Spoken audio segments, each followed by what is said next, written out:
जादुई खाना। सोनपुर नाम का एक छोटा सा गांव था। उस गांव में एक गरीब परिवार रहा करता था जिसका नाम था भोला। भोला ऐसे भी भोला था और दिल का भी भोला था। एक दिन की बात है, भोला जंगलों में जाता है लकड़ी के लिए। भोला चलते चलते थक जाता है और एक पेड़ के पास बैठ जाता है और सोचता है, अरे भाई, आज तो जंगल आने में थकान हो गया और अभी लकड़ियां भी बहुत सारी काटनी है और घर भी लेकर जाना है। भोला वहां तुरंत उठता है और लकड़ियां काटने लगता है। कुछ देर बाद भोला के कानों में कुछ आवाज सुनाई देता है। भोला, रुक जाओ और लकड़ियां काटना बंद करो। भोला चौंक जाता है और इधर उधर देखने लगता है और डर जाता है। तभी भोला सामने देखता है तो पेड़ से आवाज आ रहा था और वह कोई साधारण पेड़ नहीं था बल्कि जादुई पेड़ था।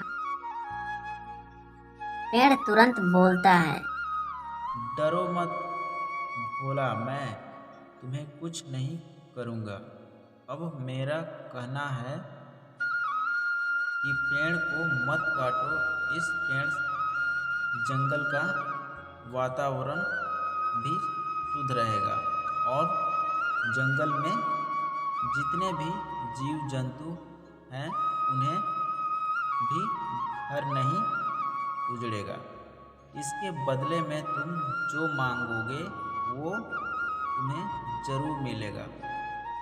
भोला बोलता है, अरे जादुई पेड़, अगर हम जंगल से लकड़ियां नहीं काटेंगे तो हमारा घर कैसे चलेगा? हम तो भूखों मर जाएंगे।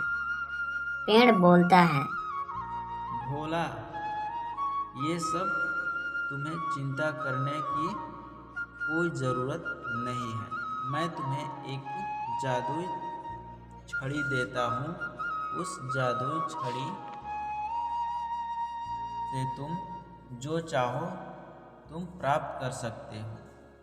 भोला बोलता है, अच्छा ठीक है, जादुई पेड़, तुम जैसे चाहो।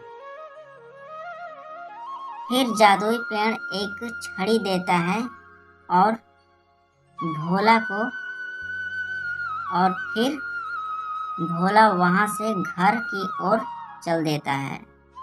भोला घर जाकर अपनी पत्नी से सारी बात बता देता है। उस दिन भोला और भोला के पूरे परिवार जादुई छड़ी से खाना बनाकर पेट भर खाना खाते हैं और फिर सो जाते हैं। और भोला के पास किसी तरह से कोई चीज़ों की कमी नहीं थी। अब भोला कुछ ही महीनों में गांव में सबसे अमीर बन जाता है और अब भोला गरीबों को भी खाना की व्यवस्था करने लगता है और लोगों को मदद भी करने लगता था। भोला के पास किसी चीज़ों की ज़रूरत पड़ता तो तुरंत जादुई छड़ी से प्राप्त कर लेता था और भोला की जिंदगी बड़ी ही आराम से कट रहा था। और यही से कहानी होती है समाप्त। फिर मिलते हैं अगले एपिसोड में।